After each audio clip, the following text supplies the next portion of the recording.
သာသနာတော်နှစ်2552ခုနှစ်ခောဇာတက္ကရာ1380ပြည့်နှစ်တကူလဆန်းတရက်နေ့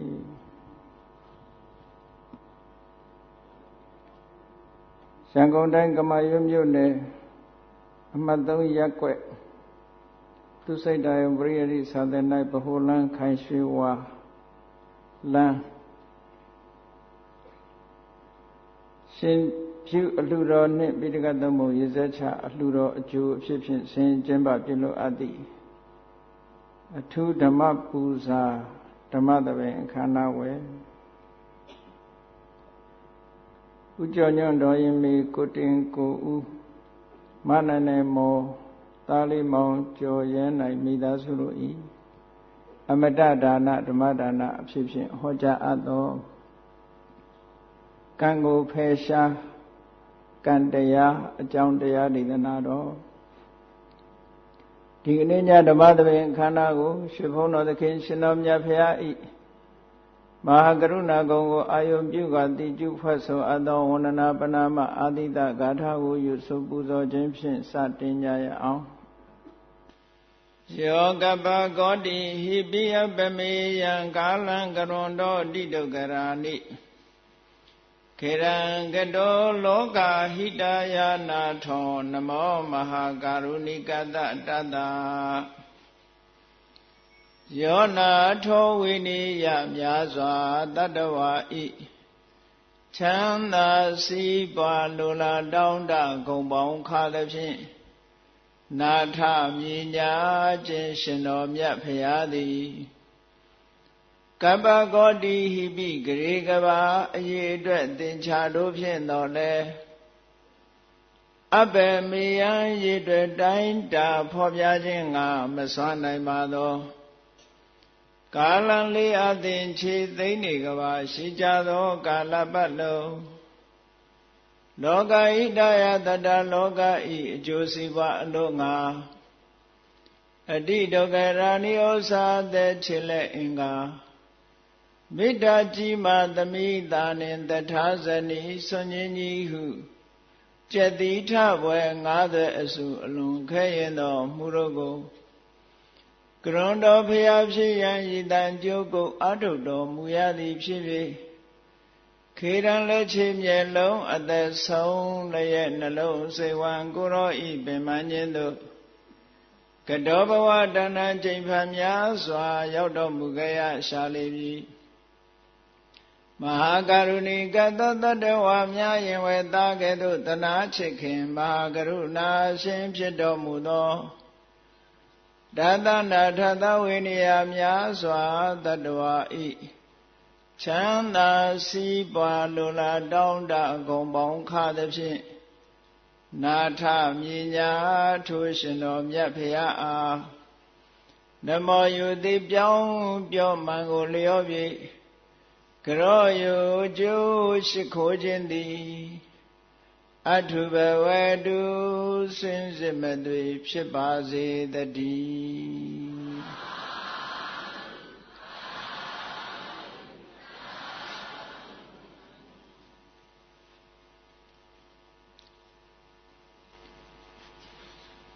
ကံကိုဖယ်ရှားကံတရား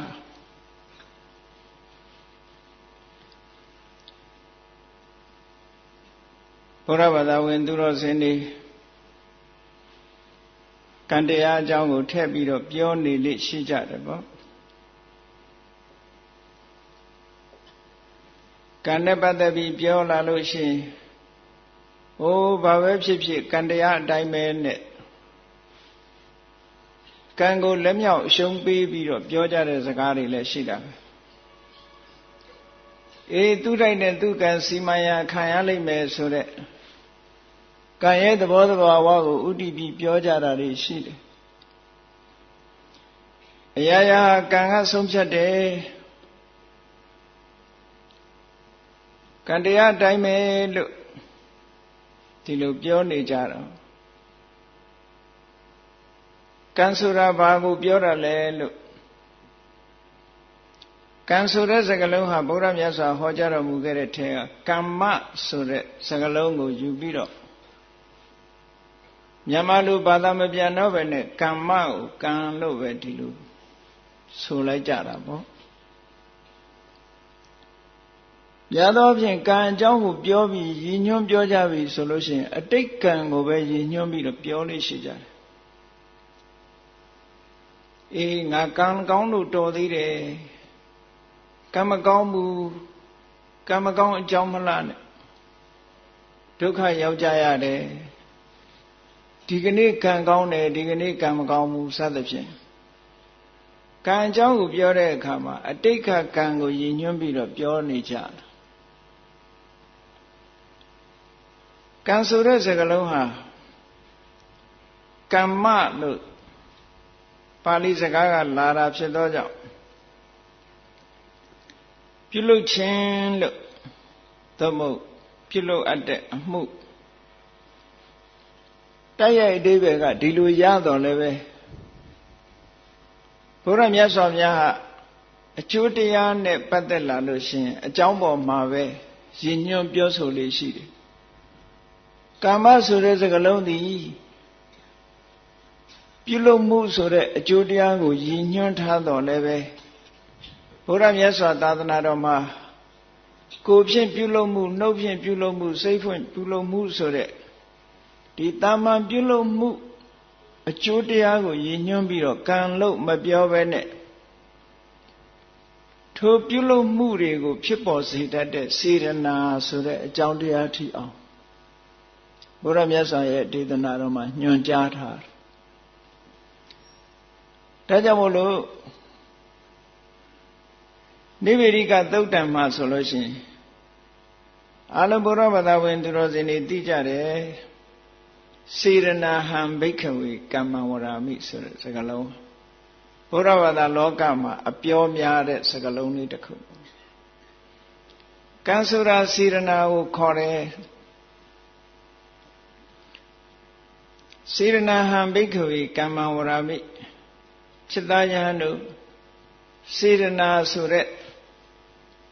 စိတ်ထဲမှာဖြစ်ပေါ်လာတဲ့တွန်းအားစုစည်းပေးတဲ့အားစေရနာတရားကိုကမ္မဝရာမိကံလို့ငါပြောတယ်လို့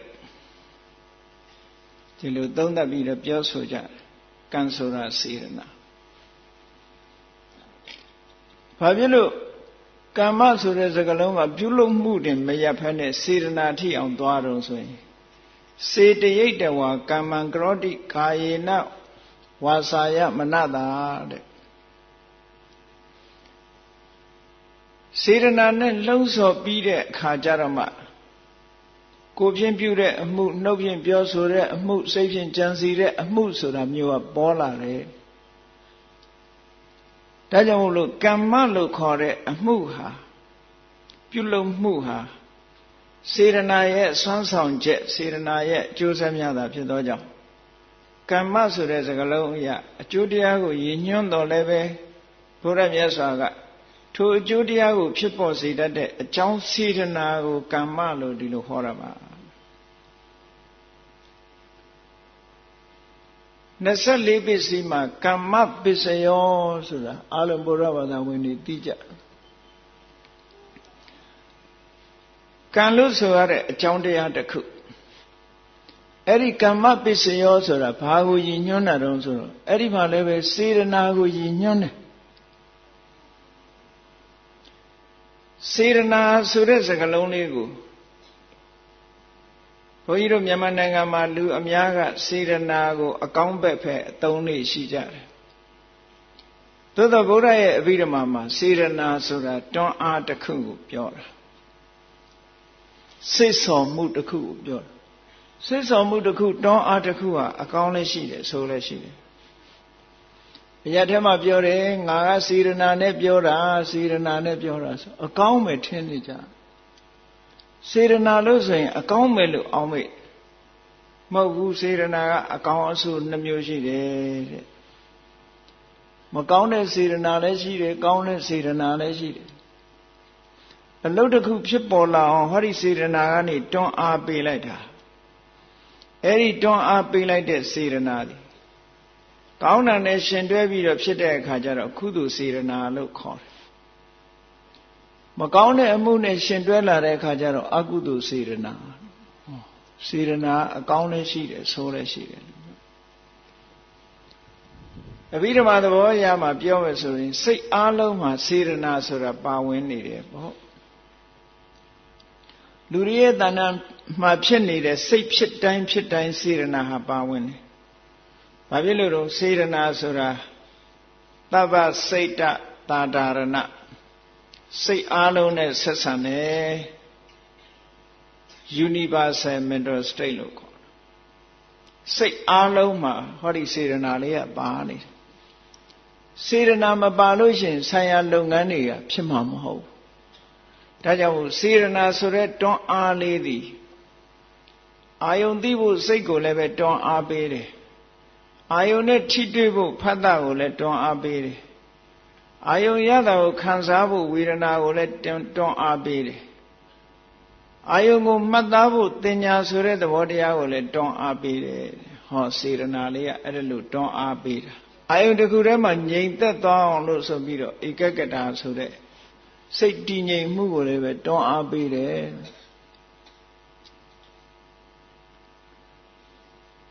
အဲ့တော့စေတနာဆိုတဲ့သဘာဝတရားဟာစိတ်နဲ့ရှင်တွဲလာတဲ့အရာခတ်သိမ်းကိုတွန်းအားပေးတော့စိတ်ဖြစ်တိုင်းစေတနာဖြစ်တယ်လို့ဒီလိုမှတ်စိတ်ဖြစ်တိုင်းစေတနာဖြစ်တယ်ထိုစေတနာမှန်သမျှကိုပဋ္ဌာန်းပစ္စည်းမှာကြတော့ကမ္မပစ္စယောလို့ဟောတာကြီးပဲအကုန်လုံး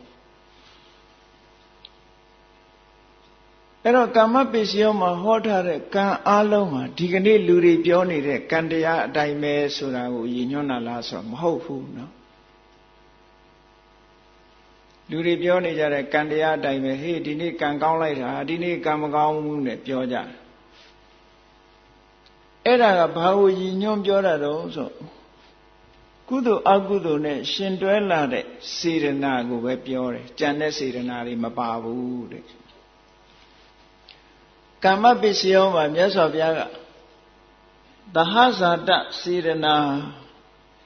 အတူတူကဖြစ်ပေါ်လာတဲ့စေတနာမျိုးဆိုစိတ်ရှိတိုင်းစေတနာဆိုတာပါတယ်စိတ်အားလုံးနဲ့ရှင်တဲ့စေတနာကိုသဟဇာတစေတနာအဲ့ဒါလဲကမ္မပစ္စယောပဲနောက်တစ်ခုကနာနဲ့ခဏိကစေတနာလို့ခေါ်တယ်ဖြစ်တဲ့ခဏမှာအကျိုးကိုမထုတ်လုပ်ဘူးမိမိဖြစ်ပြီးသွားတဲ့နောက်မှာအကျိုးကိုထုတ်လုပ်လို့နာခဏိက different moment နာဆိုတာမတူညီသောခဏအချိန်ပိုင်းကလေးမှာဣကဆိုတာဖြစ်စီမတူညီတဲ့အချိန်ပိုင်းကလေးမှာအကျိုးကိုထုတ်လုပ်တဲ့စေတနာကုသိုလ်အကုသိုလ်မှာရှင်တဲ့စေတနာဒီကနေ့လူတွေပြောနေကြတဲ့ကံတရားအတိုင်းပဲဆိုတာအဲ့ဒီနာနေခဏိကစေတနာကိုရည်ညွှန်းပြီးတော့ပြောတယ်လို့ဒီလိုမှတ်ဒါစေတနာဟံဘိက္ခဝေကမ္မဝရစေတနာမှန်သမျှကံပဲသို့တော့ကံတရားတိုင်းပဲလို့ပြောတယ်ဆိုတော့ကံကြတော့ကုသိုလ်အကုသိုလ်နဲ့ရှင်းလာတဲ့စေတနာကိုသာပြောတယ်တဲ့ကြံတဲ့အကျိုးစိတ်တွေတို့ကရိယာစိတ်တွေတို့နဲ့ရှင်တဲ့စေတနာကိုမပြောဘူးတဲ့အဲ့ဒါကိုရည်ညွှန်းတာမဟုတ်ဘူးလို့ဒီလိုမှတ်ရကဲကောင်းပြီစေတနာဘိက္ခဝေကမ္မဝရမိလို့ဆိုတော့စေတနာတစ်ခုတည်းကိုသာမြတ်စွာဘုရားကကံလို့ဟောတာလားလို့ဆိုတော့မဟုတ်ဘူးတဲ့အဲ့ဒါလည်းတရားချစ်ခင်သူတော်စင်ပြိဿတ်တို့တတိထားဖို့ပေါ့စေတနာတစ်မျိုးတည်းကိုကံလို့ဟောတာမဟုတ်ဘူးကြည်အလုံးသိကြတဲ့အတိုင်းပဲမနောခံ၃ပါးလို့ဆိုတဲ့နေရာမှာမနောခံကအကောင်းနဲ့အဆိုးနှမျိုးရှိတယ်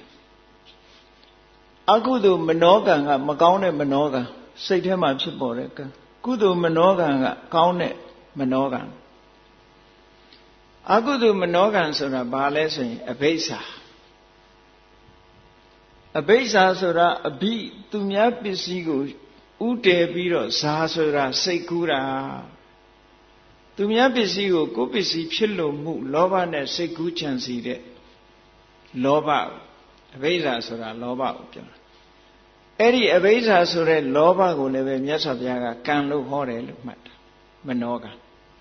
အဲ့တော့စေရနာဘိက္ခွေကမ္မဝရမိစေရနာလေးတစ်ခုတည်းတင်ကံပြောတာမဟုတ်ဘူးအဘိဓါလည်းပဲမနောကံမှာဆိုရင်ကံပဲလို့ဒီလိုမှတ်ရနောက်တစ်ခုဗျာပါဒဗျာပါဒဆိုတာတာမန်စိတ်ဆိုးတာကိုဗျာပါဒပြောတာမဟုတ်ဘူးအေးဒီလူဒုက္ခရောက်သွားရင်ကောင်းမှာပဲဒီလူပျက်စီးသွားရင်ကောင်းမှာပဲဆိုပြီးတော့တဦးတယောက်ရဲ့ပျက်စီးမှုကိုလိုလားတဲ့ဒေါသပြင်းမှားတဲ့ဒေါသမျိုးကိုမနောကံလို့သတ်မှတ်တယ်အဲ့ဒီဒေါသဟာလည်းပဲသူတစ်ပါးကိုပျက်စီးစေလိုတဲ့ဒေါသဟာလည်းပဲမနောကံပဲလောဘကိုလည်းကံလို့ဟောတယ်ဒေါသကိုလည်းကံလို့ဟောတယ်နောက်တစ်ခုကမိစ္ဆာဒိဋ္ဌိကံကံရဲ့အကျိုးကိုလက်မခံတဲ့မှားရွံ့တဲ့အမြင်တစ်ခုဒိဋ္ဌိစေတသိက်လို့ခေါ်တယ်ကံကံရဲ့အကျိုးကိုလက်မခံဘူးကံဆိုတာမရှိဘူးလုပ်လို့မရဘူးလုပ်လို့မရတဲ့ကံကိုလုပ်လဲအကျိုးမရှိဘူးလို့ဒီလိုကံနဲ့ကံတရားရဲ့အကျိုးနှမျိုးကိုညှင်းပယ်ထားတဲ့လက်ခံမှုမရှိတဲ့အမြင်မျိုးကိုမိစ္ဆာဒိဋ္ဌိလို့ခေါ်တယ်အဲ့ဒီမိစ္ဆာဒိဋ္ဌိဟာလည်းပဲ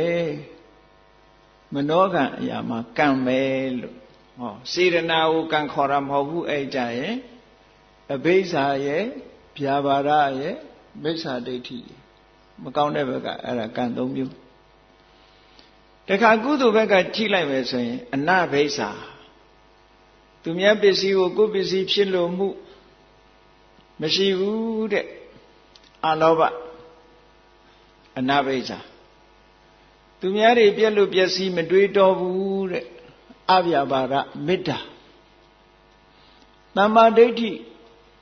ကံဆိုတာရှိတယ်ကံရဲ့အကျိုးဆိုတာရှိတယ်ယုံကြည်တယ်လက်ခံတယ်မြင်တယ်ဆိုတဲ့သမ္မာဒိဋ္ဌိအတိညာအဲ့ဒီ၃မျိုးကလည်းကောင်းတဲ့ဘက်မှာသူတို့ကလည်းမနောကံဆိုတော့သူတို့ကိုလည်းကံလို့ခေါ်တယ်အဲ့တော့စေရနာဟံဘိက္ခဝေကမ္မဝရာမိဆိုတာရေပုံရအားဖြင့်ပြောတဲ့စကားလို့ဒီလိုမှတ်ရစေရနာတစ်မျိုးတည်းတင်ကံမဟုတ်ဘူးလို့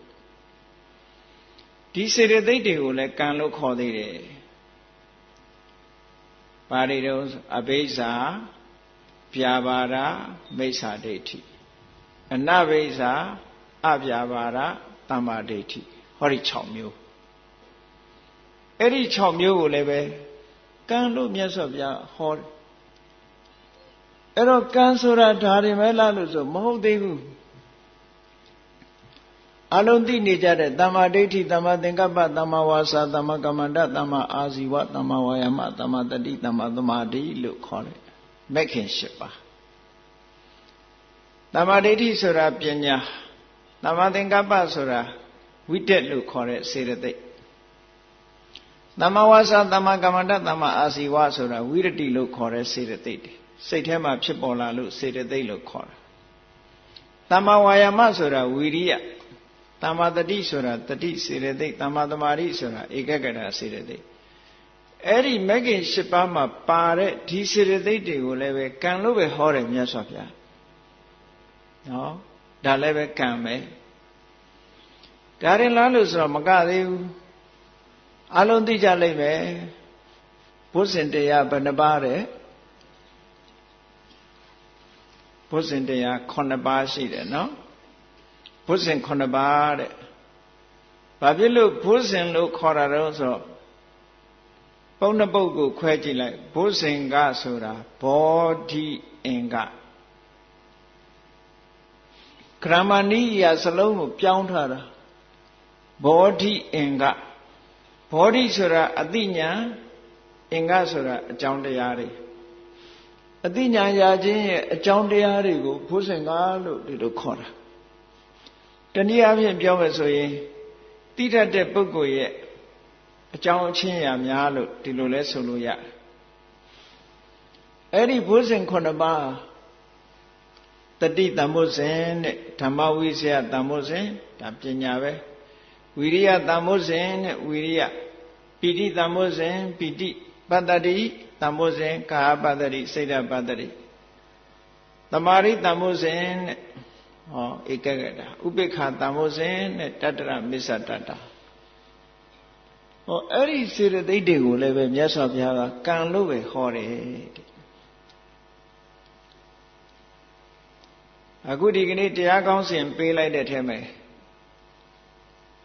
ကံကိုဖယ်ရှားကံတရားလောကလူတွေကကံကိုလည်းအားကိုးကြတယ်ကံကိုလည်းကြောက်ကြတယ်ဟုတ်ကဲ့လားကောင်းတဲ့ကံကိုကြတော့အားမကိုးဘူးလားအားကိုးတယ်မကောင်းတဲ့ကံကြတော့မကြောက်ဘူးလားကြောက်တယ်ကောင်းတဲ့ကံပဲဖြစ်ဖြစ်မကောင်းတဲ့ကံပဲဖြစ်ဖြစ်ရေပုံရအားဖြင့်ကံတရားသည်ကိလေသာဆိုတဲ့တရားတွေရှိနေသေးသမျှတော့သူကအကျိုးထုတ်လုပ်နေမှာပဲအဲ့ဒီကံတရားကိုပဲပရိစ္ဆေသမုပ္ပါဒ်မှာအဝိဇ္ဇာပစ္စယသင်္ခါရလို့ဆိုတဲ့သင်္ခါရဆိုတဲ့နာမည်နဲ့ဟောတယ်သင်္ခါရဆိုတာဘာကိုပြောတာတော့ကံတရားကိုပဲပြောတယ်ဟုတ်ကဲ့ပရိစ္ဆေသမုပ္ပါဒ်မှာအဝိဇ္ဇာပစ္စယသင်္ခါရသင်္ခါရပစ္စယဝိညာဏဆိုတဲ့အဲ့ဒီသင်္ခါရသည်ကံတရားကိုရည်ညွှန်းတဲ့သင်္ခါရပြုပြင်တယ်ဖန်တီးတယ်ဆိုတဲ့အဓိပ္ပာယ်အများပြောနေကြတဲ့သင်္ခါရတရားမမြဲဘူးဆိုတဲ့သင်္ခါရကအဓိပ္ပာယ်တစ်မျိုးနော်ဒါနဲ့မတူဘူးပရိစ္ဆေသမုပ္ပါဒ်မှာပါတဲ့သင်္ခါရခန္ဓာ၅ပါးမှာပါတဲ့သင်္ခါရသဗ္ဗေသင်္ခါရအနိစ္စဆိုတဲ့စကားလုံးမှာပါတဲ့သင်္ခါရမတူဘူးလို့မှတ်တာခန္ဓာ၅ပါးမှာပါတဲ့သင်္ခါရကဝေဒနာတင်ညာကလွဲတဲ့စေတသိက်အားလုံးကိုရည်ညွှန်းပြီးတော့ပြောတဲ့စကားအင်္ဂလိပ်လိုပြန်တဲ့အခါကျတော့ mental formation လို့ပြန်တယ်ဒါကစေတသိက်တွေကိုရည်ညွှန်းအဝိဇ္ဇာပစ္စယသင်္ခါရသင်္ခါရပစ္စယဝိညာဏမှာပါတဲ့သင်္ခါရကြတော့စေတနာကိုရည်ညွှန်းလို့ volition နဲ့ activity လို့ volition လို့ဒီလိုပြန်လေးရှိကြတယ်မတူဘူးသဗ္ဗေသင်္ခါရအနိစ္စသင်္ခါရမှန်သမျှမမြဲဘူးလို့ဆိုအဲ့ဒါကြတော့ condition things အကျိုးတရားတွေကစုပေါင်းထုတ်လုပ်ထားတဲ့အကြောင်းတရားတွေကစုပေါင်းထုတ်လုပ်ထားတဲ့အကျိုးတရားလို့ဆိုတဲ့အဓိပ္ပာယ်နဲ့ပြောတာအဲ့တော့ပါဠိဝေါဟာရတွေမြန်မာလူမျိုးတွေရဲ့နှုတ်ထဲမှာရောက်နေတဲ့ပါဠိဝေါဟာရတွေဟာအဓိပ္ပာယ်တွေကတစ်ခုနဲ့တစ်ခုမတူဘူးဆိုပြီးတော့ရောထွေးပြီးတော့နေလို့ရှိရင်တော့အဓိပ္ပာယ်အမှန်သိမှာမဟုတ်ဘူးတဲ့သူ့စကားလုံးနဲ့သူတတ်တတ်မှတ်မှတ်ဒီနေရာမှာဘာကိုရည်ညွှန်းတယ်ဆိုတာသိဖို့အမတန်မှလိုအပ်တယ်တဲ့အဲ့လိုမသိလို့ရှိရင်အရာပြောတဲ့မှာပြောနေတဲ့သင်္ခါရဆိုတာအလုံးတူတူပဲလို့ဒီလိုအောင်းမေးနေတတ်တယ်အဲ့ဒါလို့မဟုတ်ဘူးတဲ့နော်အဓိပ္ပာယ်တွေကွဲပြားခြားနားမှုရှိတယ်သူ့နေရာနဲ့သူယူရမယ်အဓိပ္ပာယ်ကံတရားနဲ့ပတ်သက်ပြီးတော့အခုအလုံးသိကြပြီကံတရားဆိုတာကမ္မဆိုတဲ့စကားလုံးကအမှုအဓိကအားဖြင့်ပြောတယ်အဲ့ဒီအမှုကိစ္စကိုဘယ်သူကဆောင်ရွက်ထားတော့ဆိုရင်ရေပုံရအားဖြင့်စေရနာကဆောင်ရွက်လို့မြတ်စွာဘုရားကစေရနာကိုကံလို့ဟောလိုက်တယ်စေရနာတစ်ခုတည်းတင်ကံလို့ဟောတာမဟုတ်ဘူးမနောကံအရာမှာအဘိဇာဗျာပါဒမိစ္ဆာဒိဋ္ဌိဆိုတဲ့စေတသိက်၃ပါးကောင်းတဲ့ဘက်မှာအနာဘိဇာအဗျာပါဒသမ္မာဒိဋ္ဌိဆိုတဲ့စေတသိက်၃ပါးအဲ့ဒါကိုလည်းကံလို့ဟောတယ်ကံတရားကိုဖယ်ရှားပြစ်နိုင်တဲ့မဂ္ဂင်၈ပါးဘုဇင်9ပါးမှာပါတဲ့စေတသိက်တရားတွေကိုလည်းကံလို့ပဲဟောတယ်လို့ဟောကံနဲ့ပတ်သက်ပြီးတော့ကြည်ကြည်ပြန့်ပြန့်နားလည်ထားဖို့လိုအပ်တယ်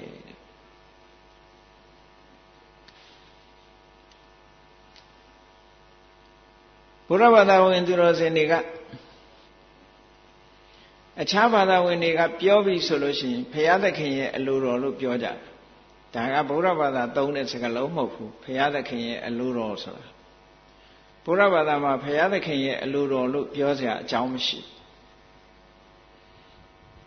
ဘုရားဘာသာမှာပြောရင်လူတွေကဘာပြောတော့ဆိုကံတရားအတိုင်းပဲဘုရားသခင်ဆိုတာကိုယ့်ရဲ့အတွင်းမှာလားအပြင်မှာလားလို့ဆိုရင်အပြင်မှာပဲကံတရားဆိုတာအတွင်းလားအပြင်လားလို့မေးလို့ရှိရင်အတွင်းမှာရှိတယ်အတွင်းမှာရှိတယ်။ဘာဖြစ်လို့လဲဆိုရင်ကိုယ်တဏ္ဍာမှာကိုယ်စိတ်ထဲမှာဖြစ်တဲ့စေရနာစွမ်းအားတွေကိုယ်တဏ္ဍာမှာဖြစ်တဲ့စေတသိက်တရားတွေကိုကံလို့ခေါ်တာကို အဲ့တော့အပြင်ကဟာကိုပြင်တာနဲ့အတွင်းကဟာပြင်တာဟာဘယ်ဟာပို့ပြီးတော့အရင်ကြမယ်ထင်တယ်လဲအတွင်းကဟာပြင်တာပို့အရင်ကြဟုတ်ကဲ့လားအဲ့တော့လူတွေမှာကံတရားဆိုပြီးတော့လူတွေမှာကံတရားကိုကြောက်ကြတယ်ကံတရားကိုအရှုံးပေးကြတယ်အရာရာဟာမှာလူတွေမှာအရာထဲမှာပြောတယ်ကံတရားအတိုင်းပဲကံစီမံတဲ့အတိုင်းခံရတော့မှာပဲလို့ဆိုဒါကလဲဆင်းပြီးတော့လက်မြောက်အရှုံးပေးတဲ့ပုံစံမျိုးဖြစ်နေတယ်ကံတရားကဘယ်သူလှုပ်တာတော့ကိုလှုပ်တာပဲကိုလှုပ်တာကိုကိုယ့်ဘာကိုလက်မြောက်ပြီးတော့အရှုံးပေးတဲ့သလားမပေးတဲ့ဘူးလားမပေးတဲ့ဘူးကိုလှုပ်တာပဲကိုလှုပ်တာကကိုဟာပဲပေါ့တပိတ္တကမ္မတကတတ္တဝအလုံးဟာကံသာလင်ကိုယ်ပိုင်ဥစ္စာရှိတယ်လို့မြတ်စွာဘုရားဟောတာဒါကိုလှုပ်တာကိုပိုင်တယ်လို့ဆိုတာဘာလို့လို့ကိုနဲ့ပဲသက်ဆိုင်တယ်ဘာဖြစ်လို့ကိုယ်ထဲမှာဖြစ်တာကိုယ်တဏ္ဍာမှာဖြစ်တာဥပမာမဲ့လူတယောက်ကိုဆဲရလောက်အောင်ဒေါသဖြစ်ရင်အဲ့ဒီဒေါသကဘယ်မှာဖြစ်တာနော်ကိုယ့်ရဲ့စိတ်နှလုံးထဲမှာဖြစ်တာဟုတ်ကဲ့လားအဲ့ဒီကိုယ့်ရဲ့စိတ်နှလုံးထဲမှာဖြစ်တဲ့ဒေါသတရားဟာဘယ်သူ့ကိုအရင်ဒုက္ခပေးတာတုံးဆိုကိုယ့်ပဲအရင်ဒုက္ခပေးတာပဲကိုယ့်ရဲ့နှလုံးသားကိုပူလောင်စေတယ်ကိုယ့်ကိုယ်ကိုပူလောင်ပြီးတော့မှသူများကိုသွားဒုက္ခပေးတာဒါကြောင့်မို့အတွင်းလည်းဒုက္ခပေးတယ်အပြင်လည်းဒုက္ခပေးတယ်ဒေါသဆိုတဲ့သဘောတရားဘယ်အရာမှမကောင်းဘူးအဲ့ဒီတော့ကိုယ်တဏ္ဍာမှာဖြစ်တဲ့ကံတရားတွေနဲ့ပတ်သက်ပြီးတော့ရှင်းရှင်းလင်းလင်းလေးနားလည်ထားဖို့မေတ္တာမှအရေးကြီးပါတယ်ကံတရားဟာလက်မြောက်ပြီးတော့အရှုံးပေးဖို့လည်းမဟုတ်ဘူးကံတရားကိုအားကိုးယုံကြည်ဖို့လည်းမဟုတ်ဘူးအားကိုးရမယ့်ကံရှိတယ်လို့အားမကိုးရမယ့်ကံတွေလည်းရှိတယ်ဘုန်းကြီးတို့တွေဟာကောင်းတဲ့ကံတွေကိုလည်းလုံးမိကြတယ်မကောင်းတဲ့ကံတွေကိုလည်းလုံးမိကြတယ်ဘာကြောင့်လုံးမိတုံးဆိုရင်အဝိဇ္ဇာပစ္စယသင်္ခါရလို့ဆိုတဲ့အတိုင်းအမှန်မသိဘူးတဲ့အမှန်မသိဘူးဆိုတာလုံးလုံးမသိတာကိုပြောတာမဟုတ်ဘူးနော်တလွဲသိနေတာလွဲချော်နေတာလွဲချော်ပြီးတော့သိနေပြီးတော့လှုပ်တာလေကြည့်လေတချို့ကပြောတယ်မဟုတ်လားပါဏာတိပါဒကံကျူးလွန်တဲ့နေရာမှာဒေါသဖြစ်လို့ပါဏာတိပါဒကံကျူးလွန်တာရှိတယ်ဒေါသနဲ့ကျူးလွန်တာဥပမာမဲ့စိတ်လိုက်မှန်ပါတတ်လိုက်မိတယ်ပေါ့ဒါကဒေါသကြောင့်ဖြစ်တဲ့ပါဏာတိပါဒကံတချို့ကြတော့အဲ့ဒါလို့မဟုတ်ဘူးတရိစ္ဆာန်ဆိုတာလူချွတ်မှကျွတ်တယ်ဆိုပြီးတော့အဲ့ဒီအတွေ့နဲ့ချွတ်ချင်တဲ့စိတ်နဲ့တရိစ္ဆာန်ကိုတတ်တဲ့လူကရှိသေးတယ်အဲ့ဒါကြတော့ဒေါသအလျောက်လောက်တာမဟုတ်ဘူးမှားယွင်းတဲ့အမြင်တစ်ခုကိုအခြေခံပြီးတော့လုပ်တယ်လို့ပြောတချို့ကြတော့လေတရိစ္ဆာန်တတ်ပြီးတော့သူတို့ဖျားပူဇော်လို့ရှိရင်အကျိုးရှိတယ်လို့ယူဆကြည့်လေလှုပ်လိုက်တဲ့အလုပ်ကတော့သူများအသက်တတ်တဲ့အလုပ်ပဲကောင်းတဲ့အလုပ်ဖြစ်မဖြစ်ကိုယ့်ဘာကိုစဉ်းကျင်စဉ်းစားကြည့်ရမယ်ဒါ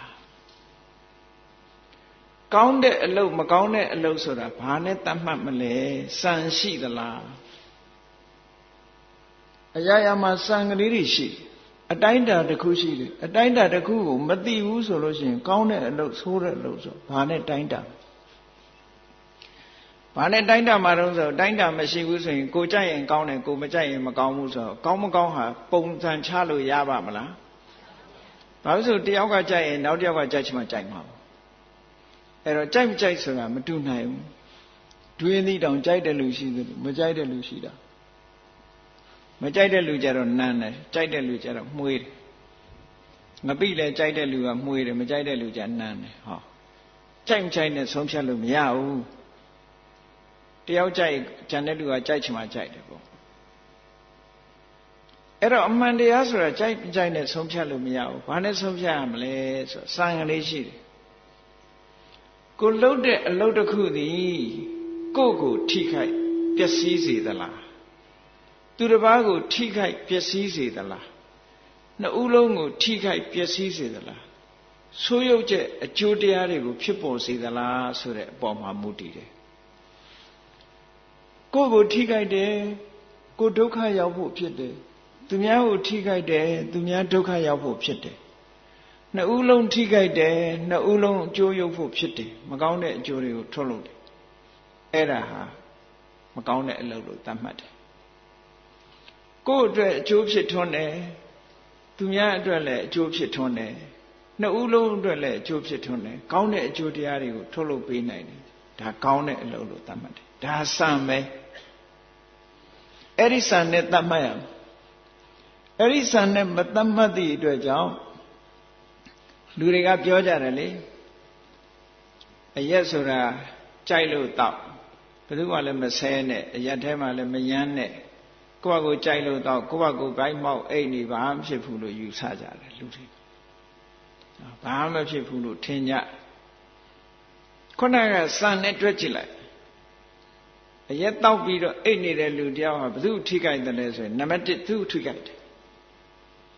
ဘယ်လိုထိခိုက်တာတော့လို့မေးစရာရှိတယ်သူကသူနေတာဘာထိခိုက်ရမှာတော့လို့ဆိုပြီးကြည့်လေအရက်တောက်သည့်အတွက်ကြောင့်အရက်တောက်ပြီးတော့အချိန်ဖြုံးနေသည့်အတွက်ကြောင့်လူဘဝရလာတဲ့အချိန်လေးမှာကုသိုလ်ရဖို့လည်းသူ့မှာမရှိဘူးပညာရဖို့လည်းမရှိဘူးဇီဝဥစ္စာရဖို့လည်းမရှိဘူးမဖြစ်ဘူးလားအဲ့တော့သူ့အတွက်မနစ်နာဘူးလားအေးကုသိုလ်တို့ပညာတို့ဥစ္စာတို့ရရမှာမရဘူးဆိုရင်ဒါသူထိခိုက်ပြီဒါသူထိခိုက်တာသူများမထိခိုက်တိုင်းအကောင်းလို့ပြောလို့မရဘူးသူ့ကိုထိခိုက်နေတယ်သူထိခိုက်ပြီဆိုရင်သူ့ကိုမိကိုးနေရတဲ့မိသားစုရောမထိခိုက်ဘူးလားထိခိုက်တယ်တဲ့ဟောထိခိုက်လာတော့ကိုယ်ထိခိုက်ရင်သူများလည်းထိခိုက်ပြန်တာအဲ့တော့အကောင်းလို့သတ်မှတ်လို့မရဘူးဒီစံနဲ့ကြတော့ဒီလိုဆွလို့တယ်နော်ဒီလိုဆွလို့တယ်အဲ့တော့ကုသိုလ်အကုသိုလ်ကောင်းတာမကောင်းဘူးဆိုတာအဲ့ဒါနဲ့သတ်မှတ်ရမယ်ကိုကြိုက်တာမကြိုက်တာနဲ့သတ်မှတ်လို့မရဘူးတဲ့ကောင်းပြီကံတရားဆိုတာ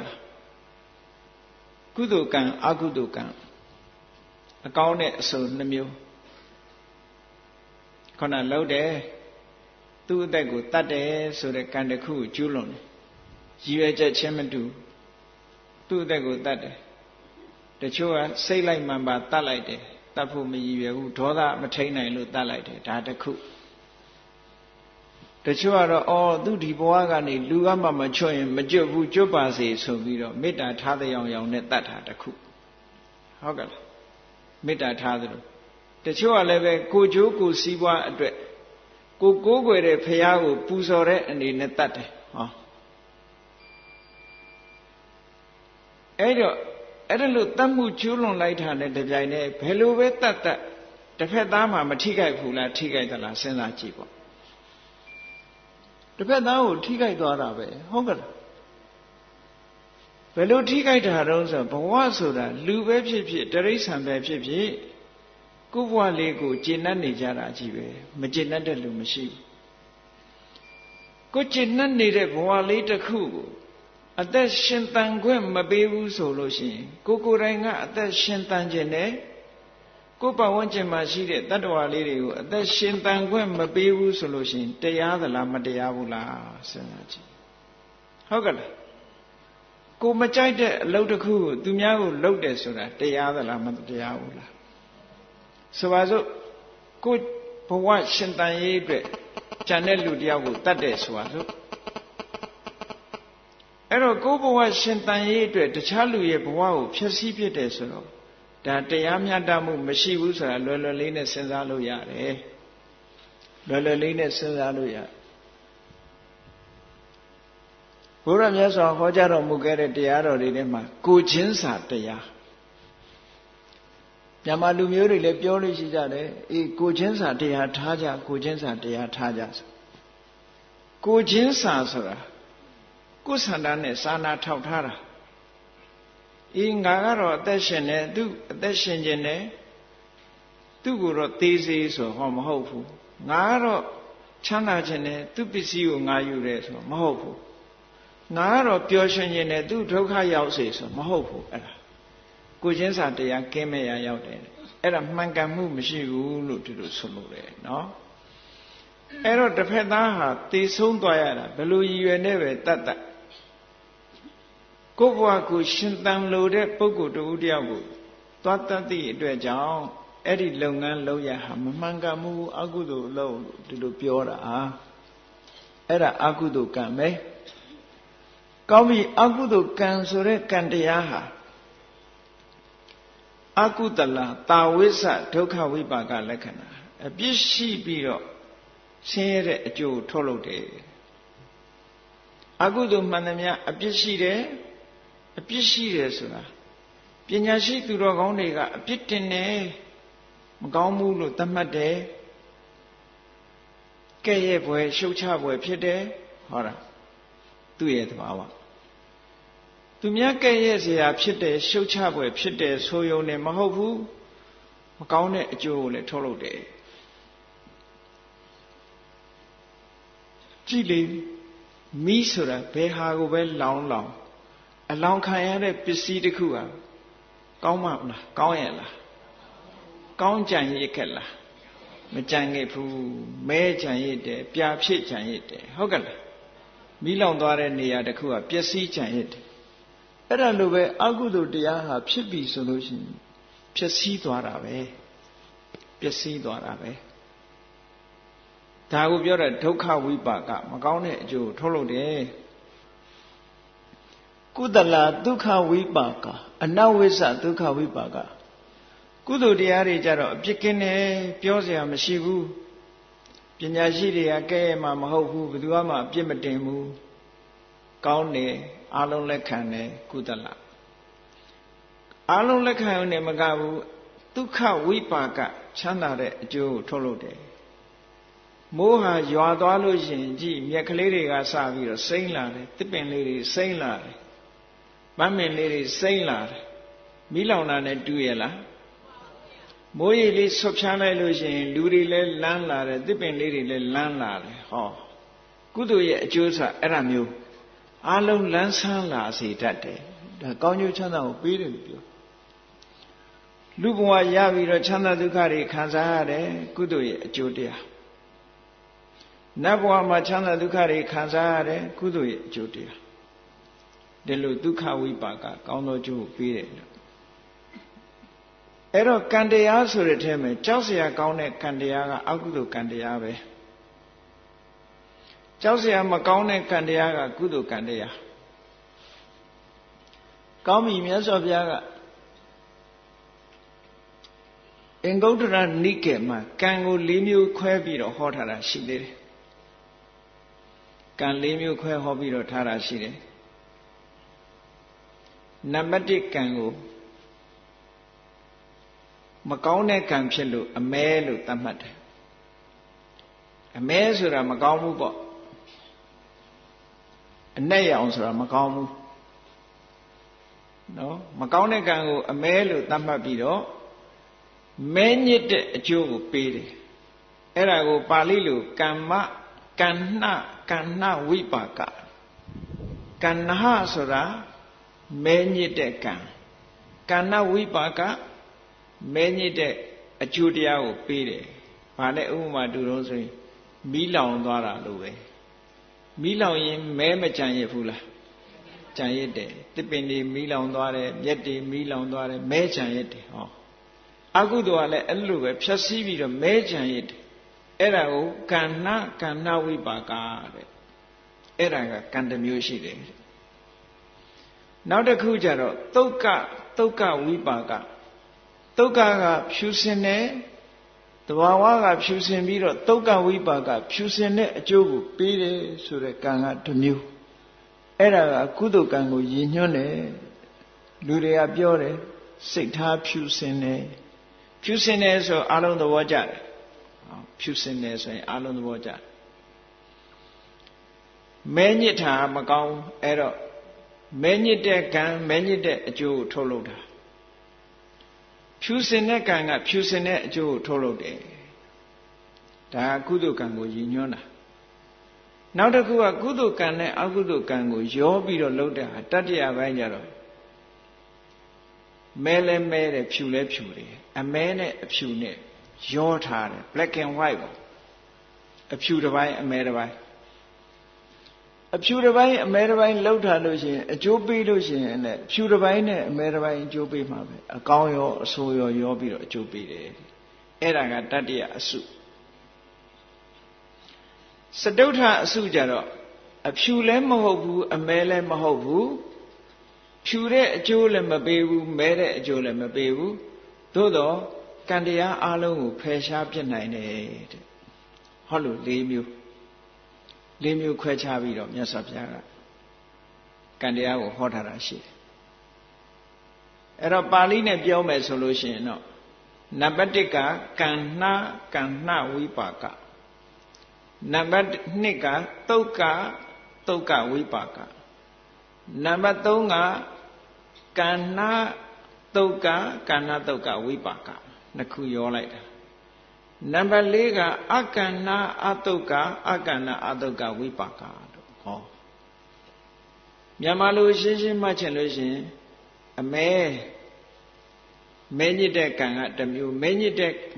ပြီးတော့မဲညစ်တဲ့အကျိုးထုတ်လုပ်တဲ့ကံဖြူစင်ပြီးဖြူစင်တဲ့အကျိုးကိုထုတ်လုပ်တဲ့ကံအဖြူမဲရောပြီးအဖြူမဲအကျိုးကိုထုတ်လုပ်တဲ့ကံအဖြူလည်းမဟုတ်အမဲလည်းမဟုတ်ဖြူတာလည်းမဟုတ်မဲတာလည်းမဟုတ်ကံတရားတွေကို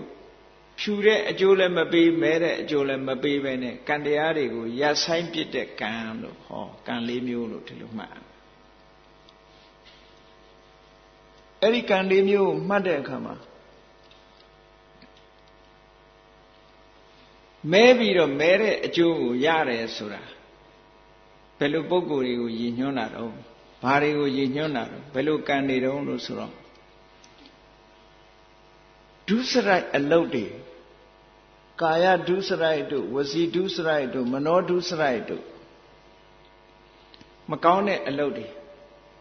သူများတဲ့တတ်ခြင်းသူများဥစ္စာခိုးခြင်းသူတော်ဘာသာမယားပြမှားခြင်းဆိုတဲ့ကာယဒုစရိုက်လိန်ပြောခြင်းဂုံးတိုက်ခြင်းဆဲရည်တိုင်းထွာပြောဆိုခြင်းအကျိုးမရှိတဲ့စကားတွေကိုပြောဆိုခြင်းဆိုတဲ့မနောဒုစရိုက်၄ပါးသူများပစ္စည်းကိုကိုယ်ပစ္စည်းဖြစ်လို့မှုစိတ်ကူးခြင်းလောဘဖြင့်စိတ်ကူးခြင်း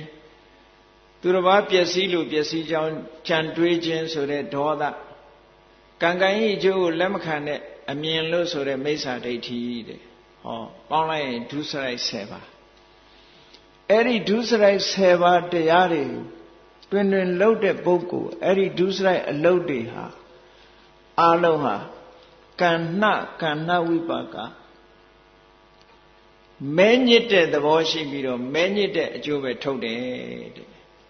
ဘယ်လိုမဲညစ်တုံးဆိုလို့ရှိရင်အဲ့ဒီဒုစရိုက်လုပ်ငန်းတွေလုပ်တဲ့ပုဂ္ဂိုလ်ဟာနောက်သွားရဘဝသူ့ရဲ့ destination လာရောက်ရဘဝကဘယ်တုံးဆိုရင်အဆိုးဆုံးဆိုရင်ငရဲပဲအဲ့ဒီတဲ့နည်းနည်းသက်သာလို့ရှိရင်တိရစ္ဆာန်အဲ့ဒီတဲ့နည်းနည်းသက်သာလို့ရှိရင်ပြိတ္တာဒီဘဝ၃မျိုးပဲရောက်နိုင်တယ်အပယ်၄ပုံလို့ဆိုပါစို့ပြိတ္တာကို2မျိုးခွဲလိုက်တော့ပြိတ္တာရဲ့အတုရကဲရဲ့2မျိုးခွဲလိုက်ရင်အပယ်၄ပုံလို့ခေါ်တယ်ပေါင်းထားရင်တော့၃မျိုးပဲငရဲတိရစ္ဆာန်ပြိတ္တာလို့ဆိုတဲ့အတုရကဲလို့ဆိုတဲ့အပယ်၄ပုံမှာအကျိုးပေးတဲ့ကံတွေအဲ့ဒါကံနှဝိပါကလို့ခေါ်တယ်တဲ့အဲ့ဒီကံမျိုးကလည်းရှိငရဲဘဝရောက်ပြီးတော့ငရဲဒုက္ခခံနေရတဲ့ပုဂ္ဂိုလ်တွေဟာအကုသိုလ်ကံတွေမဲညစ်တဲ့အကုသိုလ်ကံတွေလောက်ခဲ့သည့်အတွက်ကြောင့်ထိုအကုသိုလ်ကံရဲ့အကျိုးဆက်တွေကိုခံနေရတာတဲ့မြတ်စွာဘုရားဒီလိုဟောတယ်အဲ့ဒီကံမျိုးကြတော့ကြောက်စရာကောင်းတယ်ပေါ့နောက်တစ်ခုကသုတ်ကဝိပါကဖြူစင်ပြီးတော့ဖြူစင်တဲ့အကျိုးကိုပေးတဲ့ကံဆိုတာဘယ်ကံတုံးလို့ဆိုတော့မြတ်စွာဘုရားကရည်ညွှန်းလိုက်တာကအင်မတန်မှမြင့်မြတ်တဲ့မေတ္တာကရုဏာမုရိဒာဥပေက္ခာသို့မဟုတ်သမထကျင့်စဉ်တစ်ခုကိုကျင့်ပြီးတော့တမာတိစွမ်းအားနဲ့စိတ်ကိုတည်ငြိမ်အောင်ထားဇန်တရားကိုရပြီးတော့တမာတိစွမ်းအားနဲ့စိတ်ကိုတည်ငြိမ်အောင်ထားနိုင်တဲ့အင်မတန်မှဖြူစင်တဲ့ဇန်ကုသိုလ်အဘိညာဉ်ကုသိုလ်မျိုးအဲ့ဒါဖြူစင်တဲ့ကုသိုလ်လို့ဒီသုတ္တံမှာဒီလိုဟောတယ်အဲ့ဒီအဖြူသက်သက်ကံတရားရဲ့အကျိုးကိုခံစားရတဲ့ပုဂ္ဂိုလ်တွေကဘယ်သူတွေတုံးဆိုရင်ဗြဟ္မပြေကဗြဟ္မာတွေကိုယူညွန့်တယ်လုံးဝဆင်းရဲဒုက္ခမရှိဘူးသူတို့ဘုံဘဝမှာတကယ်ချမ်းသာအတိခံစားရတယ်လုပ်ခဲ့တဲ့ကုသိုလ်ရဲ့ဖြူစင်မှုကြောင့်ဥ ဥပမာမေတ္တာနဲ့နေတယ်ကရုဏာနဲ့နေတယ်မုရိဒာနဲ့နေတယ်ဥပေက္ခနဲ့နေတယ်ဆို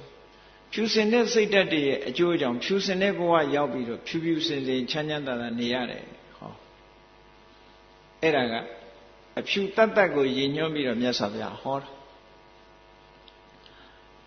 နောက်တစ်ခုအဖြူနဲ့အမဲရောပြီးတော့လှုပ်တဲ့ကံဆိုတာကုသိုလ်တစ်လှည့်အကုသိုလ်တစ်လှည့်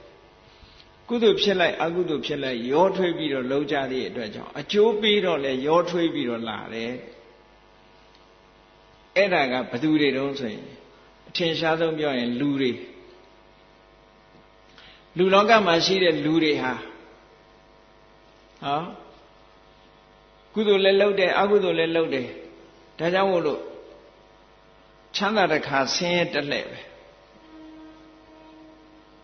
တချင်းတဲ့တောင်ဆိုရမို့လားဒုက္ခရဲ့ဒုက္ခရဲ့တက်လှဲ့စီပါကွယ်ဆိုလုပ်ခဲ့တာကိုကဒုက္ခရအောင်လဲကုသိုလ်ကောင်းမှုလုပ်တယ်လေဒုက္ခရအောင်လည်းပဲအကုသိုလ်တွေကလုပ်တယ်လေကိုယ်ဘဝလေးပဲကိုယ်စဉ်းစားကြည့်နည်းနည်းမိုးလင်းနည်းနည်းမိုးတော့အလင်းရောက်တဲ့အချိန်ကနေပြီးညအိပ်ရဝင်နေထိအောင်ကိုယ်စိတ်ရဲ့အနေအထားလေးကိုကိုယ့်ဘာကိုဆင်ញင်သုံးသပ်ကြည့်ကုသိုလ်စိတ်တွေဖြစ်သလားအကုသိုလ်စိတ်တွေဖြစ်သလားဆိုကိုယ့်ဘာကိုစဉ်းစားကြည့်အောင်တဘာဝတရားဆိုတာ the law of nature တဘာဝတရားဟာဘယ်မှမျက်နှာမလိုက်ဘူးကောင်းတာဖြစ်ရင်ကောင်းတဲ့အကျိုးပဲမကောင်းတာဖြစ်ရင်မကောင်းတဲ့အကျိုးပဲမျက်နှာလိုက်လို့မရဘူးသူကကုသိုလ်ဆိုရင်ကောင်းတဲ့အကျိုးပဲအကုသိုလ်ဆိုရင်မကောင်းတဲ့အကျိုးပဲဒါကြောင့်မို့လို့လူသားတွေဟာဆင်းရဲတလဲ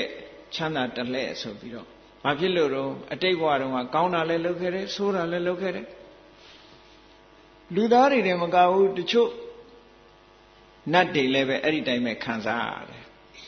အကောင်းလည်းလုပ်ခဲ့တယ်အဆိုးလည်းလုပ်ခဲ့တယ်ဆိုတော့အကောင်းလည်းခံစားအဆိုးလည်းခံစားနတ်တွေမကဘူးဝေမာနိကပေတလို့ဝိနိပါတိကအတုရာဝိနိပါတိကလို့ခေါ်တဲ့တချို့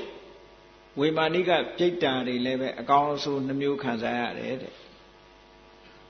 လူဘဝတုန်းကကောင်းတာလည်းလုပ်ခဲ့တယ်ဆိုးတာလည်းလုပ်ခဲ့တယ်ဟောဒီတတ္တိယအုပ်စုကဒါလူလောကမှာလူတွေကြုံတွေ့နေကြရတာ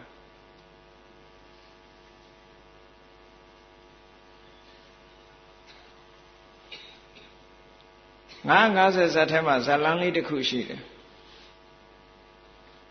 အဲ့ဇတ်လန်းလေးကဒီဇတ်ကြောင်းလေးဘယ်လိုဖြစ်ပေါ်လာတော့ဆိုဗာရဏသီဘုရင်ကြီးကအမတန်မှသူတော်ကောင်းစိတ်ဓာတ်ရှိတယ်ဥပုပ်နေ့ဆိုလို့ရှိရင်ဒါနကောင်းမှုလုပ်တယ်သီလဆောင်တယ်ဥပုပ်ဆောက်တည်တယ်သူ့ရဲ့အမှုရန်အရာရန်တွေမူတွေမှတ်တွေနန်းတော်သူနန်းတော်သားတွေကိုလည်းအကုန်လုံးဥပုပ်နေ့ဆိုဥပုပ်ဆောင်ခိုင်းနေရှိတယ်အဲ့လိုနေတဲ့ဘုရင်ကြီးပေါ့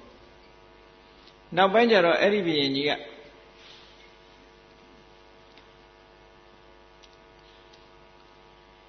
ထိနန်းကိုစွန့်ပြီးတော့သူကတောထွက်ပြီးရသေးဝတ်သွားတယ်ရသေးဝတ်သွားပြီးခင်းကမြစ်ရဲ့အောက်ပိုင်းမှာ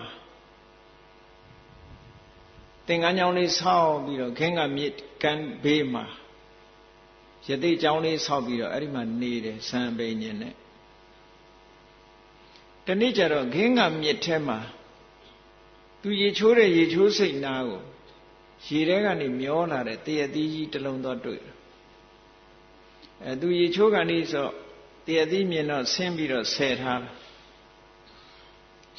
ပြီးသူသင်္ကန်းကျောင်းလေးယူပြီးတော့တရသီးကိုခွဲပြီးတော့စားကြည့်လိုက်တယ်တစ်စိမ့်လောက်စားလိုက်တာနဲ့ပဲရတာကြောတွေအကုန်စိမ့်ပြီးတော့ဘယ်အသီးနဲ့မှမတူဘူးချိုလိုက်စိမ့်လိုက်ကောင်းလိုက်တာအဲ့ဒီအချိန်မှာဘာဝင်သွားတော့ဆိုသိကောင်းသွားပြီဆိုလို့ရှိရင်လူကစွဲသွားတယ်စိတ်ထဲမှာနော်စွဲသွားရင်တဏှာဆိုတာဝင်လာကောင်းလိုက်တာဆိုသူ့မှာဒီတရတိကိုတွေ့တာတဲ့စိတ်ဟာဘလောက်ပြင်းထန်သွားတော့ဆိုလို့ရှိရင်အဲ့ဒီတရတိကိုကုံသွားမှဆိုလို့တစ်စိတ်ချင်းတစ်စိတ်ချင်းတနေ့တစ်စိတ်တနေ့တစ်စိတ်စားပြီးတော့သိမ့်ထားတာနောက်ဆုံးကျတော့တရတိကကုံသွားတရတိကုံသွားတာနဲ့အဲ့ဒီတရတိကလွဲရင်ဒီပြင်အသီးကိုစားချင်စိတ်လုံးဝမရှိတော့ဘူး ဒီတည်တဲ့အသီးမှမစားရရင်ဒီပြင်အသီးမစားတော့ဘူးလို့ထိအောင်သူ့ရဲ့စိတ်ဆွဲလန်းမှုဖြစ်ပေါ်ပြီးတော့သွားတယ်နောက်ထပ်များခင်းကမြစ်ကျောမှာသေအသီးမျောလာအောင်မလားလို့ဆိုမျောလင်းချက်နဲ့မြစ်ကမ်းဘေးမှာထိုင်ပြီးတော့မှိုင်းနေလိုက်တာဘာအစာမှမစားဘဲနဲ့9 ရက်တိတိမှိုင်းနေတယ်တဲ့အဲ့ဒီမှာအဲ့ဒါလို့ယသိကြီးထိုင်မှိုင်းပြီးတော့နေတဲ့အခါကျတော့မြစ်ဆောင်နတ်သမီးကမြင်တယ်ဟောဘာများဖြစ်လို့မှိုင်းနေပါလိမ့်မလဲဆိုကိုတင်ပြပြီးတော့မြစ်ဆောင်နတ်သမီးကမေးတယ်ပေါ့ဘာဖြစ်လို့မှိုင်းနေတာလဲဘာလို့ခြင်းလို့လဲနဲ့မေးတဲ့အခါကျတော့သူကပြောပြတယ်ပြီးခဲ့တဲ့9 ရက်ကဟောဒီထဲမှာတရသီးတစ်လုံးမျောလာတယ်အဲ့ဒီတရသီးအရသာစားပြီးကြတယ်ဒီပြင်အသီးနှံနေသူရှာတယ်မတွေ့တော့ဘူးတဲ့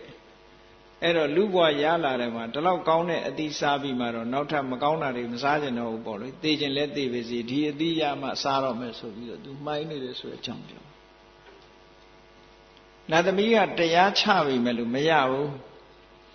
မရတော့နတ်သမီးကအဲ့ဒါလို့ဆိုလို့ရှိရင်လေဟောဒီတရသီးဟာကင်းကမြစ်အထက်မှာတရဥယျာဉ်ကြီးရှိတယ်အဲ့ဒီတရဥယျာဉ်ကြီးကနေပြီးတော့တရပင်ကကြွေကြလို့မျောလာတဲ့အသီးဖြစ်တယ်အဲ့ဒီတရဥယျာဉ်ကို तू ပို့ပေးပါမယ်လို့ဆိုပြီးနတ်သမီးကအကူညီတဲ့အနေနဲ့အဲ့ဒီအသီးကြီးကိုတရဥယျာဉ်နဲ့ပို့ပေးလိုက်တယ်ပို့ပေးလိုက်တော့ယသိကြီးလဲဝမ်းသာပြီးတော့တရသီးတွေစားပြီးတော့အဲ့ဒီဥယျာဉ်ထဲမှာနေတယ်အဲ့ဒီသူတရပင်ဥယျာဉ်ထဲမှာရောက်တဲ့အချိန်မှာဥယျာဉ်နဲ့လှက်ပတ်ကြည့်တော့နေပိုင်းမှာသူလှက်ပတ်ကြည့်တယ်ရှေ့ကနေကြီးထွက်လာတဲ့အခါကျတရဥယျာဉ်နဲ့လှက်တွေ့တော့ဘာတွေ့တော့ဆိုလို့ရှိရင်ထမ်းပင်လောက်ရှိတဲ့အရက်ကြီးနဲ့တကူလုံးကလည်းမီးတွေကရဲရဲတောက်ပြီးလက်နှစ်ဖက်မှာလည်းပဲလက်တစ်ဖက်မှာလက်ချောင်းတစ်ချောင်းပဲရှိတယ်အဲ့ဒီလက်ချောင်းတစ်ချောင်းမှာလည်းပဲလက်သေးကြီးတွေကအရှည်ကြီးတွေနဲ့သူ့ကြောကုန်းကိုသူခွာစားနေတဲ့ပြိတ္တာကြီးတကောင်သွားတွေ့တယ်အော်ဟစ်ညင်းညူတဲ့အတန်နဲ့အဲ့ဒါလိုအရက်ကြီးကလည်းထမ်းမင်လောက်ရှိတယ်တဲ့သူ့ကြောကုန်းကိုသူ့လက်ကြီးနဲ့သူခွာစားပြီးဒီကိုယ်လုံးကလည်းမီးရဲရဲတောက်နေတယ်အဲ့ဒီထူးဆန်းတဲ့တတ္တဝါကြီးကိုသူသိတော့တွေ့ရတဲ့အခါကျတော့ဒါကြီးကိုထူးဆန်းပြီးတော့သူကြည်နေတယ်ပေါ့တရပင်အရိပ်ကနေပြီးတော့ကြည်နေတနေ့ကုန်ပဲအဲ့ဒီတတ္တဝါကြီးဟာဆင်းရဲဒုက္ခတွေခံစားရပြီးနေလဲဝင်သွားရောဘာဖြစ်သွားတော့ဆိုထမ်းမင်လောက်အရက်ကြီးကလည်းပျောက်သွားတယ်မီးတွေလည်းငြိမ်းသွားတယ်သူ့ရဲ့ပုံပန်းတဏ္ဍာကပြောင်းသွားတယ်နတ်သားလေးဖြစ်သွားတယ်အဲ့အချိန်ကျထမ်းမင်လောက်ဒီမီးတရေကြီးကနတ်သားလေးလိုဖြစ်သွားပြန်ခုနတုန်းကတော့ဒုက္ခခံနေရတာဆိုတော့ तू မေးလို့မရဘူးလေအဲ့ဒါလို့နတ်သားအသွင်ပြောင်းသွားတဲ့အခါကျတော့သူ့ရဲ့အချမ်းရံနတ်သမီးတွေအလုံးကရောက်ရှိလာပြီးတော့ဘုံမိမ့်မှန်ပေါ်မှာတက်သွားဖို့လာတော့သူနဲ့တွေ့တဲ့အခါအဲ့ဒီကျတော့မှမေးတာပေါ့ဘယ်လိုလဲခုနတုန်းကတော့ကြောက်เสียအယုတ်ကြီးဒီကိုယ်လုံးကလည်းမီးတွေဟုံဟုံတောက်ကိုကြောကုန်းကိုလက်သေးနဲ့ကိုခွာပြီးတော့စားနေရတဲ့ဘဝအော်ဟစ်ညင်းညူပြီးတော့နေရပြီးတော့အတန်ဆိုးကြီးနဲ့အော်ဟစ်ပြီးတော့ဒီမကြောက်ဝမနာအတန်ကြီးနဲ့စူးညံပြီးတော့ဒီလိုဒုက္ခတွေခံနေရတာစောစောမြင်တယ်အခုကြတော့လေချောလို့လှလို့နတ်သားအသွင်ဖြစ်နေပါလားမေးတော့သူကဝေမာနိကပြိတ္တာဗိမာန်ရှိတယ်ဗိမာန်ရှင်နေဝင်သွားတာနဲ့တပြိုင်နက်သူအကုသိုလ်ကဂုံသွားပြီးကုသိုလ်ကအကျိုးပေးတာနော်နေ့လယ်ပိုင်းမှာဆိုရင်သူအကုသိုလ်ခံရတယ်နေထွက်လာတာနဲ့သူရုပ်ကပြောင်းသွားနေဝင်သွားတာနဲ့သူရုပ်ကအကောင်းဘက်ပြန်ရောက်သွားပြန်အဲ့ဒီတော့အဲ့ဒီပြိတ္တာကယသိကြီးကိုမေးတယ်ရှင်သေကြီးကျွန်ုပ်ကိုမမှတ်မိဘူးလားတဲ့အေးမမှတ်မိဘူးရှင်သေးကြီးဘယင်းဘဝတုန်းကကျွန်ုပ်ဟာရှင်သေးကြီးရဲ့ပရောဟိတ်ပုံနာကြီးပဲတဲ့ဟောအဲ့ကြတော့မှသူကသူ့ဇာလန်းကိုပြန်ဖော်ပြသူကပရောဟိတ်ပုံနာကြီးတရားရုံးမှာသူ့ကိုတရားဆုံးဖြတ်ဖို့ဘယင်းကြီးကယာရုခန့်ထားတာအဲ့ဒါလို့ယာရုခန့်ထားတဲ့ပရောဟိတ်ပုံနာကြီးက နေပိုင်းမှာဆိုလို့ရှိရင်တရားရေးမှလာရင်ဆိုင်တဲ့ပုဂ္ဂိုလ်တွေပတ်စံပေးတဲ့လူငွေထိုးတဲ့လူသူကအနိုင်ပေးတယ်ပတ်စံပေးနိုင်တဲ့လူကိုအနိုင်ပေးတယ်တရားဆုံးဖြတ်တယ်ဘယ်တော့မှမှန်မှန်ကန်ကန်ဆုံးဖြတ်မပေးဘူးအဲ့ဒီခေတ်ကစငွေများတရားနိုင်ဆိုတာအဲ့ဒါပတ်စံပေးရင်အနိုင်ပေးလိုက်တာပဲတစိုးလက်ဆောင်စားတယ်ခေါ်တာပေါ့ပတ်စံပေးရင်အနိုင်ပေးလိုက်တယ်အဲ့ဒါလို့သူကတရားဆုံးဖြတ်ခဲ့တဲ့တရားသူကြီးဖြစ်ခဲ့တယ်တဲ့ဘုရင်ကြီးကသူနန်းတော်သားတွေအဲ့ဒီယသိကြီးကဘုရင်ကိုငကောကဘုရင်ကနေတောထွက်လာတော့ယသိဖြစ်နေတာအဲ့ဒီသူဘုရင်ဘွားတုန်းကသူနန်းတော်မှာရှိတဲ့လူတွေအားလုံးကိုဥပုသ်ဆောင်ခိုင်းတယ်ဥပုသ်နေကြအမတ်တွေဝန်ကြီးတွေအားလုံးဥပုသ်ဆောင်ခိုင်းတယ်နန်းတော်သားတွေဥပုသ်ဆောင်ခိုင်းတယ်သူကိုယ်တိုင်လည်းဥပုသ်ဆောင်တယ်အဲ့ဒီနေ့ကျတော့ဘုရင်ကြီးစီခါစားရောက်လာတဲ့အခါကျတော့ဘုရင်ကြီးကမေးတယ်အမတ်ကြီးတို့ဒီကနေ့ဥပုသ်ဆောင်ကြရလားလို့ဆိုကျန်တဲ့အမတ်ကြီးတွေကမှန်ပါဗျာတပည့်တို့ဥပုသ်ဆောင်ပါတယ်ဗျာပေါ့အကုန်လုံးကစောင့်ပါတယ်နဲ့ပဲတကယ်လဲစောင့်ကြတယ်အဲ့ဒီပုံနာကြီးမေးလိုက်တဲ့အခါကျတော့သူကတရားရုံးကဆင်းလာခဲ့ပြီလေမဟုတ်တာတွေလှုပ်ထားခဲ့ပြီသူကအဲ့တော့ညနေအိမ်ပြန်ကန်ဒီဘုရင်ကြီးစီလာတော့ဘုရင်ကြီးကဆရာကြီးရောဘယ်နဲ့တော့ဥပုသ်ဆောင်လားဆိုစောင့်ပါတယ်တဲ့သူကလေသူများတွေကစောင့်ပါတယ်ထဲမှာ तू မစောင့်ပါဘူးလို့ပြောရမှရှက်တယ်လေလူကလည်းသူများတွေလှုပ်ရတဲ့နဲ့ကိုမလှုပ်ရင်ရှက်တယ်အဲ့တော့စောင့်ပါတယ်လို့ပြောတယ်ဘုရင်စီကနေဆင်းလာကြတဲ့အခါကျဘုရင်ကြီးကို तू လိန်ပြောလိုက်တာပဲဆင်းလာတဲ့အခါကျတော့ဘေးကအမတ်ကြီးတွေကဘယ်နဲ့လဲဆရာကြီးဥပုသ်လည်းမယူဘဲနဲ့ဘယ်နဲ့ကြောင့်ဥပုသ်ဆောင်တယ်လို့ပြောခဲ့တာတုံးဆိုတော့ तू ကဘာပြောတော့ဆိုမနေ့ကလည်းနေစာမစားဘူးတဲ့အာယုံစာမနေ့စာပဲစားခဲ့တယ်မွန်းလွဲတဲ့အချိန်မစားသေးဘူးအိမ်ပြန်ရောက်ရင်ညစာမစားတော့ဘူးပေါ့သွားတိုက်ပြီးရင်ဒီနေ့ညတော့ဥပုသ်ယူလိုက်မယ်ပေါ့နော်ညထက်ဝက်ဥပုသ်တော့ရမယ်ပေါ့ तू ပြောတဲ့အတိုင်းအဲ့ဒီနေ့ည तू ဥပုသ်ဆောင်ရှာတယ်အိမ်ပြန်ထမင်းမစားတော့ဘူး तू အဲ့ဒီနေ့ဥပုသ်ဆောင်မယ်ဆိုပြီးတော့အဲ့ဒီနေ့အိမ်လည်းပြန်ရောက်ရောပါဇက်တွေပါတွေဆေးကြောပြီး तू ကမစားတော့ဘူးညစာမစားဘဲနဲ့ဥပုသ်ဆောင်လိုက်တယ်အဲ့ဒါလေးက तू လုံးလိုက်တဲ့ကုသိုလ်ကံနောက်တစ်ခုက तू တရားရုံးမှာအမျိုးသမီးတယောက်ရောက်လာအရင်ရက်တွေမှာအမျိုးသမီးတယောက်ရောက်လာအဲ့ဒီအမျိုးသမီးကတရားကအဆုံးဖြတ်လို့မပြီးသေးဘူးဥပုသ်နေ့ဖြစ်လို့အမျိုးသမီးကဥပုသ်ဆောင်အချိန်ကလည်းမမီဘူးထမင်းချိုင်းကလည်းပါမလာတော့အမျိုးသမီးကလည်းဘလောက်စေရနာတရားထက်သန်တဲ့အမျိုးသမီးလဲဆိုဥပုသ်တော့အဖြတ်မခံဘူးပေါ့ဒီနေ့တနေ့မစားရလို့မသေးဘူးဆိုပြီးတော့ခံွဲနေပါလေဆေးကြောပြီးသွားတွေပါလေတိုက်ပြီးတော့ဥပုသ်ဆောင်မယ်ပေါ့မစားတော့ဘူးပေါ့မွန်းလွဲတော့မယ်12နာရီထိုးရင်ဟိုဘက်မစားတော့ဘူးဆိုပြီးအမျိုးသမီးကဥပုသ်သီလစောင့်တည်ထားတယ်အဲ့ဒါကိုတိလိုက်တဲ့ပုံနာကြီးကသူ့ဥယျင်ကနေပြီးတော့တရသီးတစ်ခိုင်လာပြီးတော့ဥယျင်မှုကလာပေးတယ်အဲ့ဒီတရသီးခိုင်တွေကတရသီးကိုအဲ့ဒီအမျိုးသမီးကိုပေးလိုက်တယ်တဲ့ဟောဒီတရသီးလေးစားပြီးတော့အိမ်ပြန်မမိဘူးဆိုရင်တရသီးလေးစားပြီးဥပုသ်ဆောင်လိုက်ပါပေါ့ဟောဒါနကောင်းမှုလေးသူလုပ်လိုက်တယ်ဘုရင်ကြီးပြောထားတဲ့အတိုင်းညထက်ဝက်ကလေးညနေချမ်းအိမ်ပြန်တဲ့အခါမှာဥပုသ်လေးဆောက်တည်လိုက်ပြီးတော့ဥပုသ်ဆောင်လိုက်တယ်အဲ့ဒါသူလုပ်တဲ့ကုသိုလ်ပဲသူလုပ်ခဲ့တဲ့အကုသိုလ်တွေကဘာလို့ဆိုရင်နေ့အခါမှာတရားရုံးထိုင်ပြီးတော့မတရားတဲ့အမှုတွေကိုဆုံးဖြတ်တယ်တဲ့တစိုးလက်ဆောင်စားပြီးတော့ဆုံးဖြတ်တယ်တသက်တာလုံးသူဒီအလုပ်လုပ်သွားတာဒီနေ့ကျတော့ကံကုံတော့သိဆုံးသွားတဲ့အခါကျတော့သူဘယ်သွားဖြစ်တုံးဆိုရင်တရသီးကိုဥပုသ်တဲ့အမျိုးသမီးကိုတရသီးလှူခဲ့သည့်အတွက်ကြောင့်ဟောဒီတရဥယျာဉ်ကြီးထဲမှာသူလာပြီးတော့ပြိတ္တာလာဖြစ်တယ်ဒါတရသီးလှူခဲ့တဲ့ကုသိုလ်ကြောင့်ဟောဒီတရဥယျာဉ်ကြီးကသူပိုင်တဲ့တရဥယျာဉ်ကြီးဖြစ်လာညဥပုသ်ဆောင်ခဲ့သည့်အတွက်ကြောင့်ညကြတဲ့အခါကျတော့သူကနတ်သားအသွင်နဲ့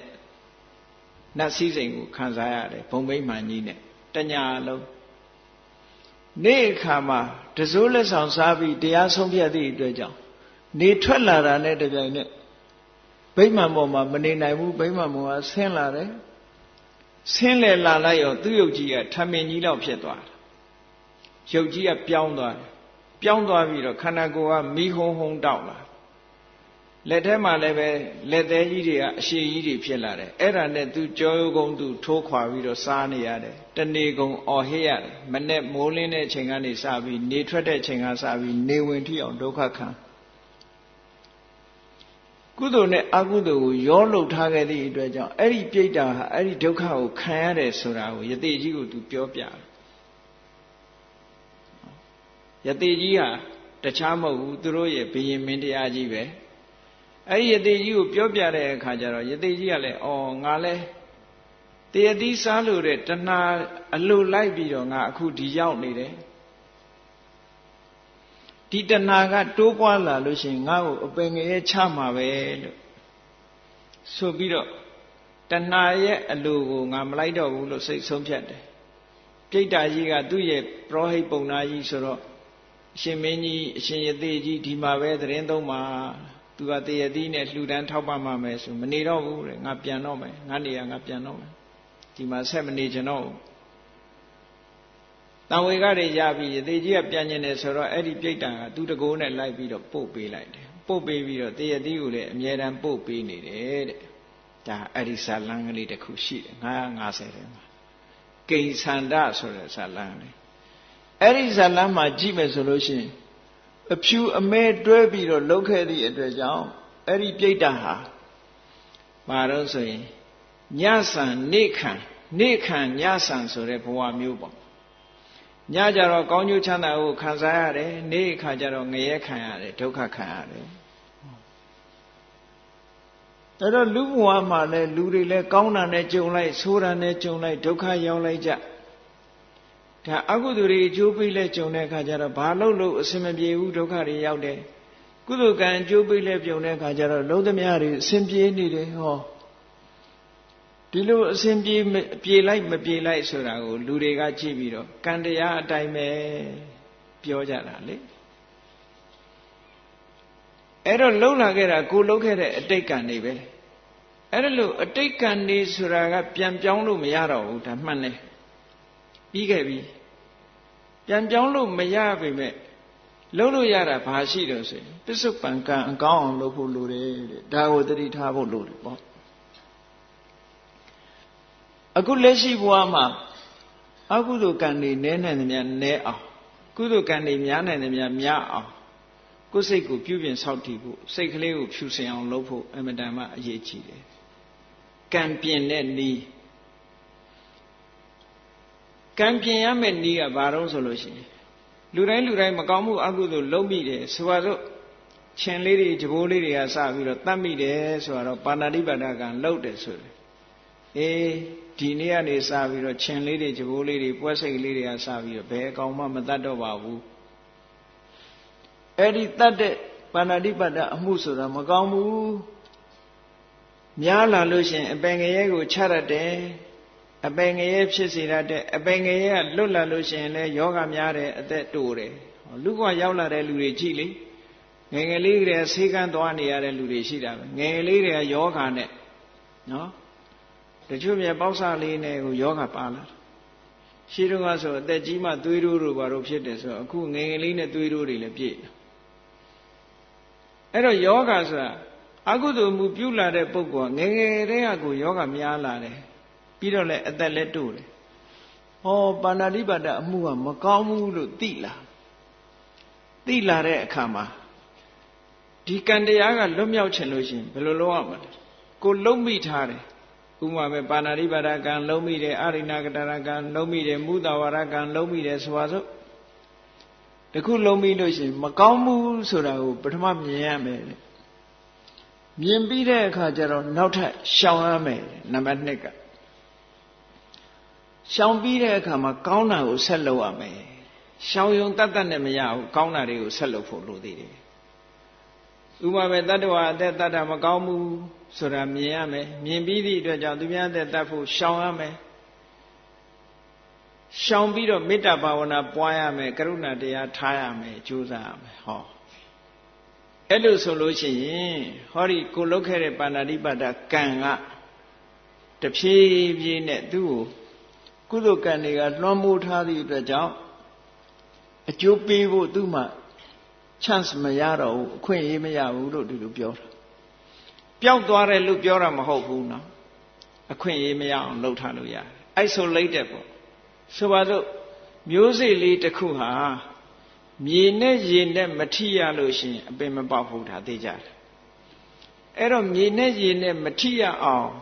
ခြောက်သွေးတဲ့နေရာပလင်းထဲတို့တနေရာမှာထည့်ထားရင်အဲ့ဒီမျိုးစေ့တွေကအပင်ပေါက်ပါအောင်မလားမပေါက်ဘူးအဲ့ဒီနီးပဲမကောင်းတဲ့ကံကိုအဲ့ဒါလိုဖယ်ရှားပြစ်တဲ့နီးမျိုးစေ့ကိုဖျက်ဆီးပြစ်တဲ့နီးကြတော့ဓိတဲ့ပြင်းထန်အဲ့ဒါကြပါတော့ဆိုရင်တရားချင့်ပြီးတော့မေဖို့နိဗ္ဗာန်ကိုရအခုပြောတဲ့စတုထကံမျိုးအမဲလည်းမဟုတ်ဘူးအဖြူလည်းမဟုတ်ဘူးမဂ္ဂင်၈ပါးကိုပွားတယ်ဘုဇင်9ပါးကိုပွားတယ်ပွားလိုက်သည့်အတွက်ကြောင့်အဲ့ဒီမဂ္ဂင်တို့ဘုဇင်တို့ဆိုတဲ့မက်စိတ်နဲ့ရှင်ပြီးတော့ဖြစ်လာတဲ့စေရနာဆိုတဲ့အဲ့ဒီသဘာဝတရားတွေကရှိသမျှကံတွေကိုခြေဖြတ်ပစ်တယ်ခြေဖြတ်ပစ်တယ်ဆိုတာကံကိုတိုက်ရိုက်ခြေဖြတ်တာမဟုတ်ဘူးကံဒီကိလေသာနဲ့ပေါင်းမှအကျိုးကိုထုတ်လုပ်တယ်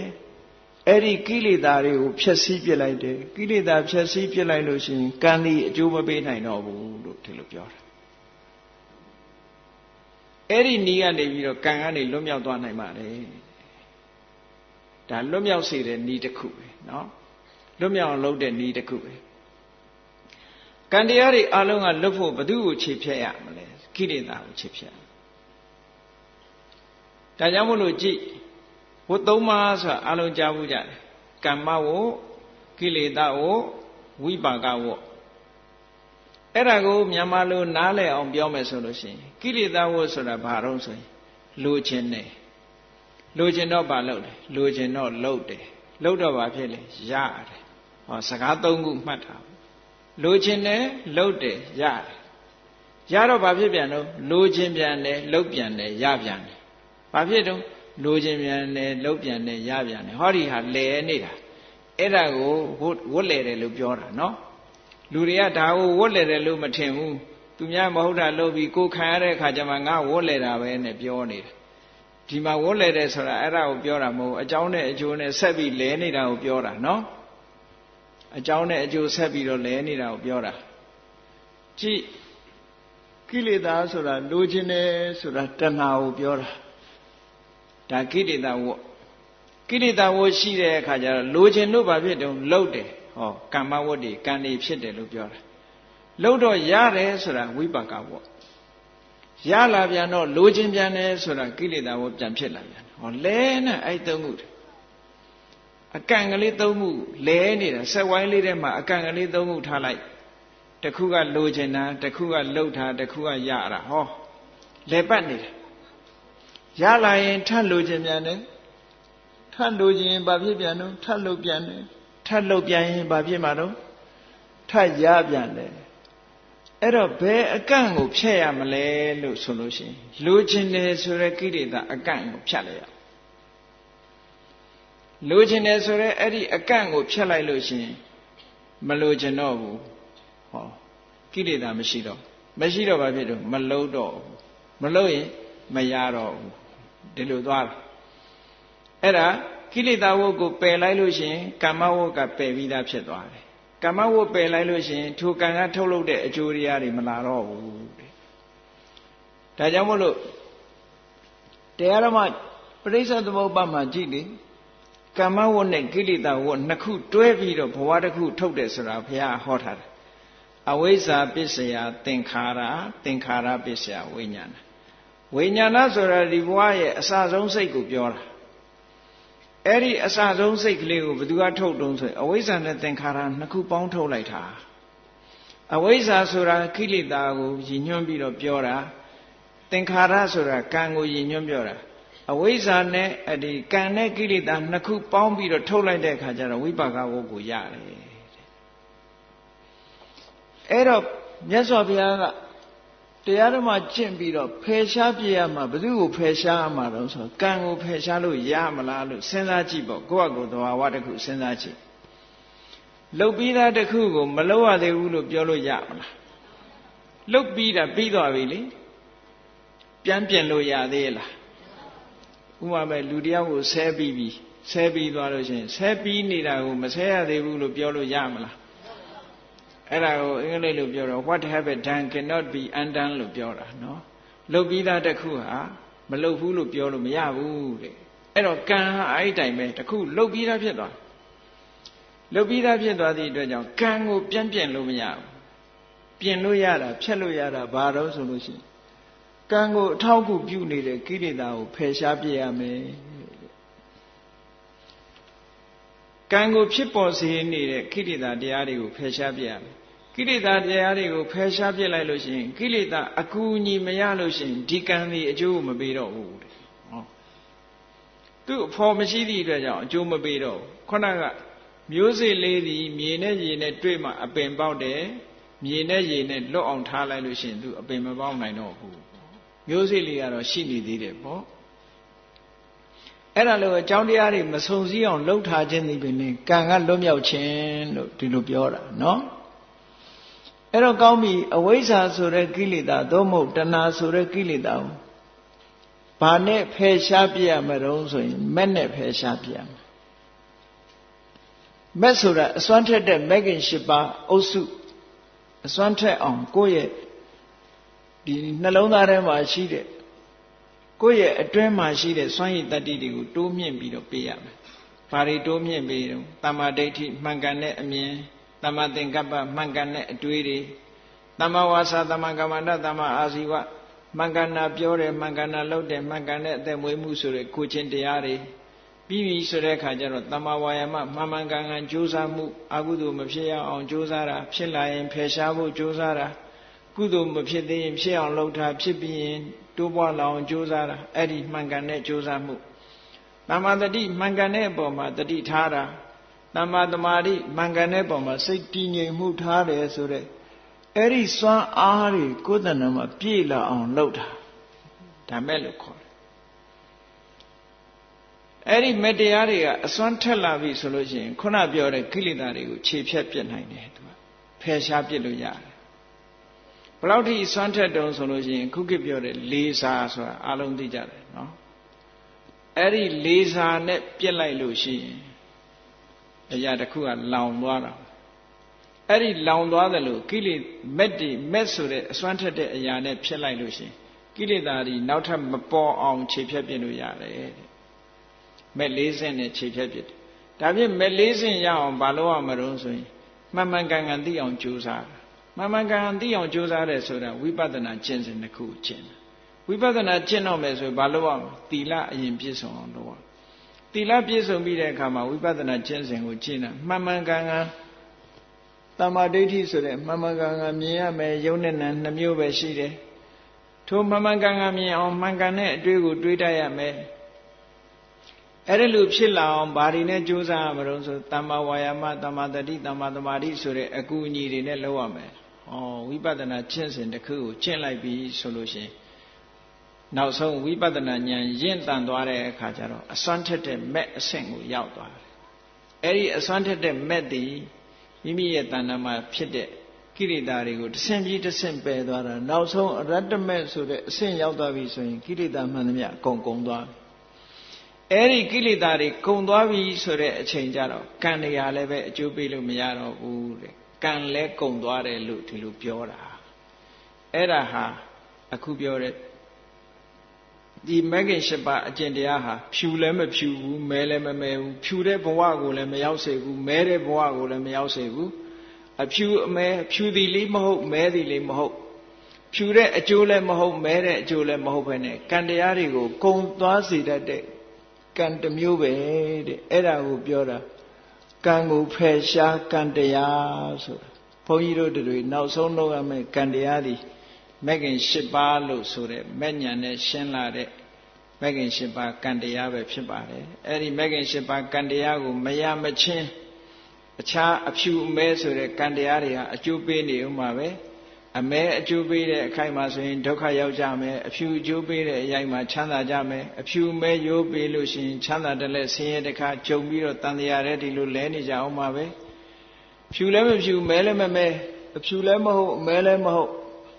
မဂ္ဂင်၈ပါးဆိုတဲ့အကျင့်တရားကိုကျင့်ကြံကြိုးကုပ်အားထုတ်နိုင်မှသာလျှင်ကံတရားတွေဟာကုံဆုံးသွားနိုင်တယ်လို့ဆိုတာကိုယ်စီကိုယ်ငှသဘောပေါက်ပြီးတော့ကံတရားတွေရဲ့ကုံရာကုံကြောင့်ဖြစ်တဲ့မဂ္ဂင်၈ပါးအကျင့်တရားကိုကျင့်ကြံကြိုးကုပ်အားထုတ်နိုင်ကြပါစေကုန်သတည်း